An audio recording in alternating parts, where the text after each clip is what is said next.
First one's a warning. Padre. You.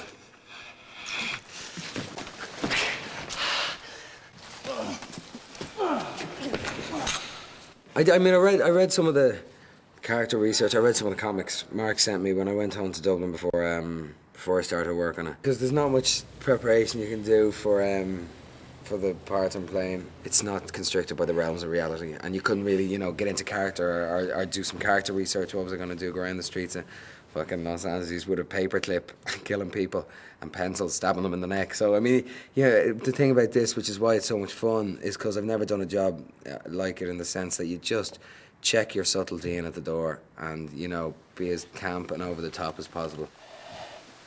I want a fucking costume.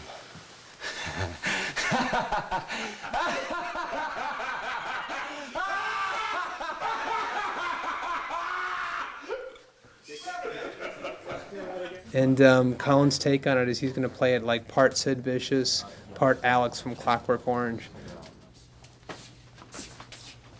Really Irish piece of trash. Colin, a lot of people don't know he's even Irish because he's never done Irish. He always plays American. And so this will be the first film where he actually plays his own accent. It's a branding. I mean, it's John Jackson and Deborah who are doing the makeup.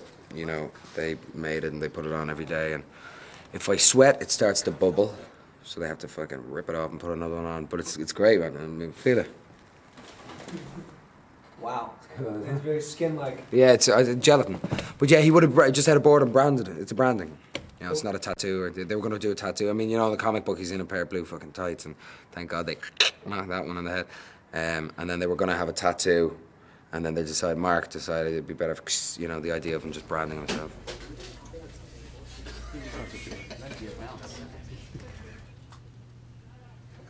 I think they are trying to distinguish different people's fighting styles, you know what I mean? With my stuff being more tricky, being not so much close combat as just wanting to throw at you and put you down from far away.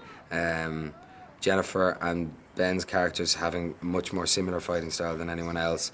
And then, of course, there's fucking Michael Clark Duncan, who could, you know, bust out a fart and you would just drop with the power of it because he's so huge. So I think he's about crushing. DareDevil, full sound. The only time I was drawn to the DareDevil comic books was when Kingpin was in it, because he was this big guy. He's a bald-headed guy, and he could fight really well for his size. Even though I wasn't that good at fighting, I still kind of drew to that character. So when Mark Steven Johnson came to me and said, "We want you to play the Kingpin," oh man, you try to be cool, you know, because you're in negotiations, so you don't want to know you really want the job. So you're like, yeah, well, I don't know. I got some other things going on. But inside, I'm like, yeah, oh, Kingpin, yes. So I really wanted this role very badly. And once he told me that, I was just like, I just dove in. I think Michael's the best big man working today. And in the comic books, Kingpin is white. I was adamant that we get the best actor for the role and the best big man for the role, and that was Michael. So I think, you know, the spirit of the character is much better served by going by the best person for the role instead of trying to match, you know, color, skin tones.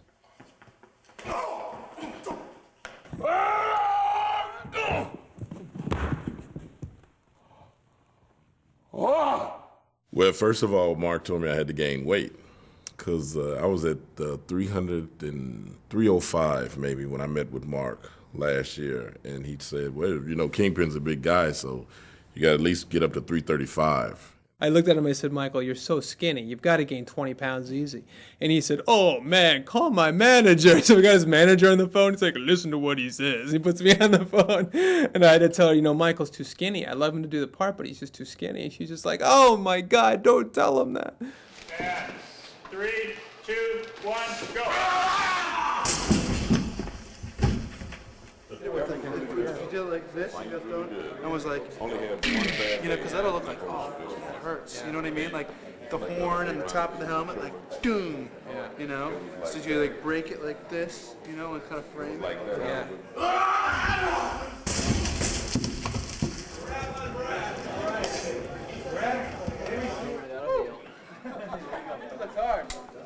That right here, I'm gonna push you. was funny because he got these shorts on and these gym shoes and a t-shirt, and he's giving orders, man, like he's been working hard all day. And then this is what, 10 You o'clock? see me this morning, dude, when I was doing some serious business. You weren't When- here. I don't have you bring No, you up we for came that. in at the same I screwed up the time. concert. We came in at the same time. Never mind. No. What did you do that I didn't do? I've been in my outfit all day. What are you doing? This is your outfit. Look That's at your fine. shirt is all clean and fresh. There's no dirt on it. Nothing. Look at it. Because I change Okay, up move. between every day. Look at it. There's nothing on you, man. Nothing, man. You're short. You're just like, yeah, man. Are you gonna do something today? I just want to know. And 3, 2, 1, go. Be quick in the speed. Set. Yep. Okay, set. And 3, 2, 1, go.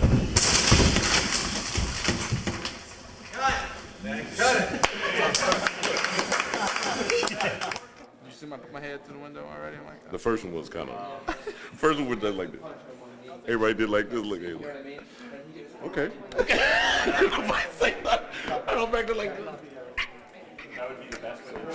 You went 8, like 1, 2, 3. And then you stood up like, yeah. A little bitty circle. I'm like, wait a minute, man. I know you gonna do that. stand up like, yeah. You did, because if you didn't even say it, like, yeah. It was just one little. I said, oh, you got like this. I said, if you don't do that again, I'm a clown. Now the second was the ball. Because you did it like, oh. I'm like, okay. A lot of the so-called superheroes, you know, you see actors who are playing them, and they're tiny people. I mean, they're 5'9", or they're 5'8", or they're just, you don't believe it. A lot of people don't realize that about Ben. He's 6'3". He's a big guy. Every fight in the movie, every challenge that Daredevil overcomes, Mark and I talked about giving a different look to each of those in order to bring out something unique about each fight there. So as we go into Fist's office, you finally find Daredevil in a world that is absolutely unlike anything that he's used to. It's very reflective. There's windows, there's glass, there's stainless steel, which all reflects sounds and reverberates them and makes it very difficult for him to have any sense of what's going on in that room. The Fist set with Michael Clark, we were concerned about everybody's comfort on the set, so we actually we heated the water also that was spraying on all the actors during that scene. Michael Clark dealt with it pretty well. I mean, the floor it was like an ice skating ring. We had little bits of silicone representing the glass so that if they fell down, they wouldn't get hurt. So we replaced all the actual glass with silicone rubber glass, and that tended to be a little slippery along with the water.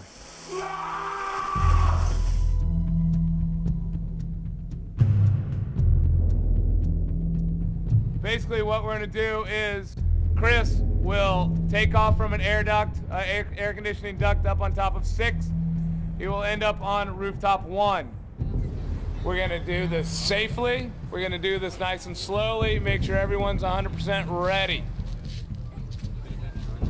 The night shoots for us add a little difficulty to what we're doing just because everybody's biological clocks are a little off and everybody's a little tired, and you get run down and you're tired, and then a lot of times you're trying to do this pretty visual, pretty dangerous stuff, late hours of the morning, and you're always concerned about everybody.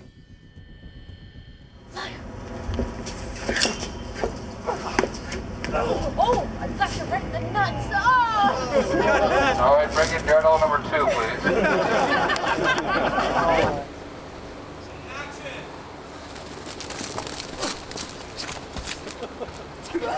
I couldn't know what the fuck was happening.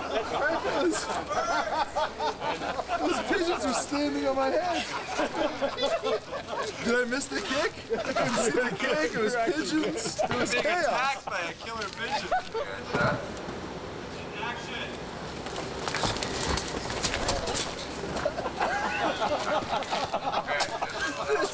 It's getting to be like a practical joke. That pigeon hurt. And set. And action!